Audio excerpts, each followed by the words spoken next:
தாவேக அமைச்சரவையில் இடம்பெற்றது ஏன் என்பது தொடர்பாக சற்று நேரத்துக்கு முன்பாக விசிக தலைவர் திருமாவளவன் அவர்கள் பல்வேறு கருத்துக்களையும் விளக்கங்களையும் கொடுத்திருந்ததை நம்ம பார்த்தோம். இதனுடைய பல்வேறு பார்வைகளையும் நம்ம கேட்டு பெற வேண்டியிருக்கு. நம்முடன் பத்திரிகையாளர் திரு டிவி சோமு அவர்கள் இணைந்திருக்கிறார். அவரோட கேட்டு தெரிஞ்சுக்கலாம். வணக்கம் சார், நன்றி இணைப்பில் இணைஞ்சதற்கு. சார், இவர் நிறைய விளக்கத்தில் சொல்லியிருந்தாரு. அதுலேயும் குறிப்பாக அவர் சொன்னது என்னன்னா, கூட்டணி கட்சிகள் எடுக்கிற முடிவை வந்து தடுக்கிறதுக்கான எந்த வலிமையும் என்கிட்ட இல்லை அப்படின்றாரு. தேர்தல் முடிவுக்கு பின்னாடி கூட்டணியை காப்பாற்ற அளவுக்கு வலிமை என்கிட்ட இல்லை அப்படிங்கிற பல்வேறு கருத்துக்களை முன் வச்சிருக்காரு. அப்ப இதை நம்ம எப்படி புரிஞ்சுக்கலாம் சார்? ஒருவேளை இவர் கட்டாயத்துக்கு உள்ளாக்கப்பட்டாரா, இல்ல இவருடைய மனநிலையில இருந்து அவர் சொல்லக்கூடிய கருத்துக்கள் நம்ம எப்படி புரிஞ்சுக்கலாம்? அதாவது அவருடைய பேச்சு விளக்கம் சொல்றங்கிற பேர்ல இன்னும் குழப்பங்களை ஏற்படுத்துது. அவர் கூட்டணி கட்சிகளை வந்து இந்த பாதையில போங்க அப்படிங்கிற ஒரு இடத்துல நான் இல்ல அப்படின்னு சொல்றாரு. அது கரெக்ட் தான். அந்தந்த கட்சியுடைய உரிமை அந்தந்த கட்சிக்கு.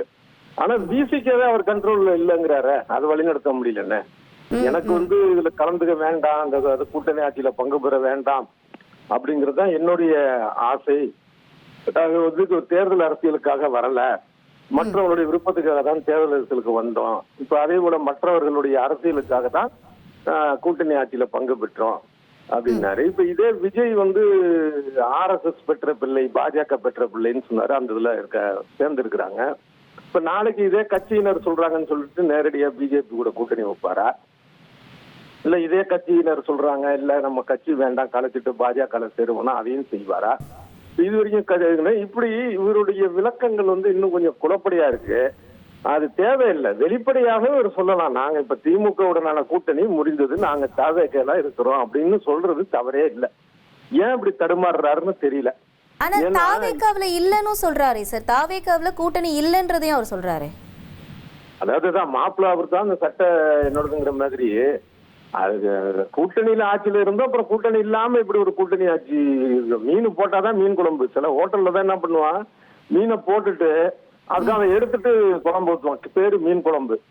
குழம்பு மீன் வேணும்னா தனியா காசு கொடுக்கணும். ஆனா பொதுவா வீட்டுல என்ன மீன் குழம்புனா அந்த மீன் இருக்கும், முருங்கைக்காய் சாம்பார்னா முருங்கைக்காய் இருக்கும். அதுதானே தவிர இருக்கு ஆனா இல்ல, இல்ல ஆனா இருக்குன்னு ஏதோ ஒரு படத்துல ஒரு நடிகர் சொல்லுவாரு. அது மாதிரி இருக்கு ஒண்ணு. இதுல திருமாவளவன் ஏன் தடுமாறுறாருன்னா, நம்ம மக்கள்கிட்ட இருந்து இந்த தாவேக்காவுக்கு எதிராக பேசி பிஜேபிக்கு எதிராக பேசி நம்ம எம்எல்ஏக்கள் 2 பேரும் ஜெயிச்சிருக்கிறோம். இப்ப மாறலாமா அப்படிங்கறதுதான் அவருடைய சந்தேகம். அவருக்கு ஒரு விஷயம் சொல்றேன், அவருக்கு தெரிஞ்சிருக்கும், தெரியாம இல்ல, நினைவுபடுத்துறேன்னே வைங்களேன். இந்த மாதிரியான விஷயம் 1952 இந்தியாவுடைய முதல் தேர்தலே நடந்திருக்கு. அப்ப காங்கிரசுக்கு பெரும்பான்மை கிடைக்கல. அப்ப எதிரணியில இருந்த காமன்வெல் சென்னை மாநில காமன்வெல் தமிழ்நாடு உழைப்பாளர் கட்சி, இந்த 2த்தையும் பேரம் பேசி இங்க இழுத்துட்டு வராரு ராஜாஜி. அந்த 2 கட்சியும், காமன்வெல் தமிழ்நாடு உழைப்பாளர் கட்சி 2மே திமுக வந்து ஒரு லெட்டர் எழுதி கொடுத்துச்சு. அப்ப தலைவர் வந்து அண்ணா, நாங்க வந்து திராவிட கொள்கைகளை வந்து கடைபிடிப்போம், செயல்படுவோம்னு சொல்லி. இதனால என்னன்னா, அண்ணா வந்து அந்த 2 கட்சிக்கும் போய் பிரச்சாரம் பண்ணாரு. அவங்களுடைய அடுத்த கட்ட தலைவர்கள் பிரச்சாரம் பண்ணாங்க. ஆனா அது வந்து அதிகாரப்பூர்வ தேர்தல் கூட்டணி அல்ல. ஏன்னா திமுக வந்து அந்த தேர்தலில் போட்டியிடல. ஆனாலும் ஒரு தார்மீக அடிப்படையில் ஒரு கூட்டணி தான் அது. அப்படி இருக்கிறப்ப அந்த கூட்டணியை விட்டுட்டு சொன்னதை மீறி காங்கிரஸ் பக்கம் வந்து தாவுனாங்க இந்த 2 கட்சியும். அதனால இப்ப நடந்தது வந்து 1952லயே நடந்திருக்கு ஒரு முறை திமுகவுக்கு. இதை தவிர 98ல இவங்க என்ன பண்ணாங்க, 1998ல பாஜகவை எதிர்த்து தான் திமுக பிரச்சாரம் பண்ணி சீட்டு எல்லாம் வாங்குச்சு எம்பி தேர்தல்ல. 1999ல அந்த வாக்களித்த மக்களுடைய எண்ணத்துக்கு எதிராக பாஜகவுக்கு நம்பிக்கை வாக்கெடுப்புல ஆதரிச்சுச்சு. அதாவது திமுக இதே மாதிரியான விஷயத்துல பாதிக்கப்பட்டதும் உண்டு, இவங்களே பாதிக்க வைத்ததும் உண்டு. அவங்க கூட்டணி கட்சி அப்ப தமாகவும் இந்திய கம்யூனிஸ்டும் அவங்களுக்கு எல்லாம் அதிர்ச்சி வந்தாங்க. இது அரசியல் இதெல்லாம் சகஜமப்பா அப்படின்னு போக வேண்டியதுதான். அதனால வெளிப்படையா இவர் வந்து இன்னும் போட்டு குழப்ப வேண்டியதில்லை. தன்னை வந்து அதாவது தாவேக்காவை ஆதரித்தாலோ இல்ல பாஜகவை ஆதரித்தாலோ அது வந்து ஒரு மாதிரி அசூசியான விஷயமா நம்ம நினைச்சுக்குவாங்க. நமக்கு ஒரு பெரிய ஒரு புனித பிம்பம் இருக்கு அப்படின்னு அந்த 2மே தேவையில்லை. புனிதம்னு வந்துச்சுனாலே இன்னொரு விஷயத்துல தவறான விஷயம் இருக்கிறதாக ஒரு அர்த்தம். அதனால அந்த புனிதமும் அரசியல் தான். அதுல வந்து புனிதமும் கிடையாது, அசிங்கமும் கிடையாது. வெளிப்படையா சொல்லிடலாம். அது இல்லாம இவர் இப்படி பேசுறதா இன்னும் இவருக்கு ஒரு அசிங்கத்தை ஏற்படுத்தும். என்னடா இதுக்கு 2 எம்எல்ஏல ஒருத்தர் வந்து அமைச்சர் ஆகிட்டாரு, இன்னும் நாங்க தாவேக்க கூட்டணியில இருக்கிறாரு அதுன்னு வேணா ரூம் போட்டு தனியா பேசிக்கலாம். அதெல்லாம் பொது வெளியில பேசுறப்ப ஒரு நகைச்சுவைக்கு ஆளாயிரும்.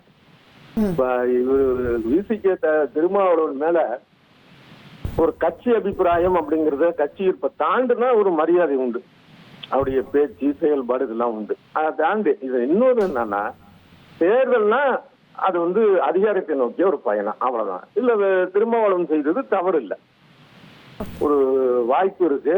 அந்த 2 எம்எல்ஏல ஒருத்தருக்கு ஒரு அமைச்சர் பதவி கிடைக்குது, அதனை ஏத்துக்கிறதுல என்ன தப்பு இருக்கு? அரசியல் எல்லாம் தப்பு இல்லை. அத ஒரு இப்படியும் பேசி அப்படியும் பேசி இதை போட்டு குழப்பறது இருக்குல்ல, இதுதான் தப்புங்கிற. வெளிப்படையா சொல்ல வேண்டியதுதான். இதுல என்ன இருக்கு? வெளிப்படையா ஒரு விஷயத்த செஞ்ச விஷயத்த சொல்றதுல என்ன இருக்கு? அதனால அந்த மாதிரி இது இல்ல. இதை ஒட்டிய இன்னொரு விஷயம் சொல்ல வேண்டியது என்னன்னா, இதற்காக விசிகாவை ராசா பேசியதை விமர்சிச்ச அந்த தொனி மிக கேவலமானது, அசிங்கமானது, கண்டிக்க வேண்டியது. அந்த ட்விட்டர் எடுத்தா கூட நம்முடைய எதிர்ப்பை பதிவு பண்ணணும். அதை நான் வார்த்தையா சொல்ல விரும்பல, ஏன்னா மீடியால சொல்ற அளவுக்கு அது இல்லை. ஆனா அதுல ஒரு பெண்களை மட்டும் குறிவைத்து சொல்றாரு. ஏன் அதே போன்ற ஆண்கள் செய்தால் தவறு இல்லையாங்கிற ஒரு ஆணாதிக்க மனோபாவம் இருக்கு.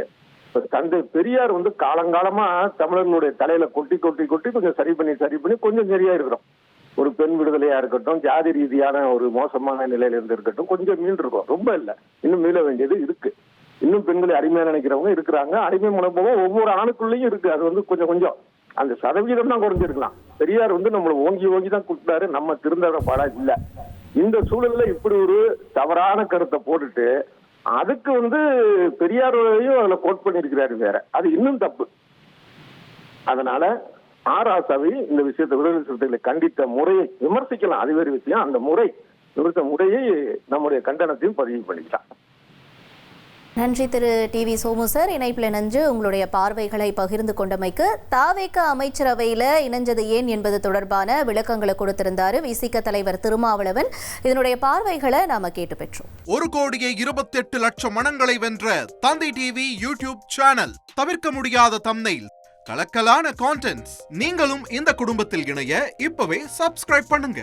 அசுரபலம் கொண்ட எங்கள் டிஜிட்டல் கரங்களில் உங்கள் விளம்பரங்களை சேர்க்க வாட்ஸ்அப் பண்ணுங்க. 8939888378. Email advtthanditv@dttv.in.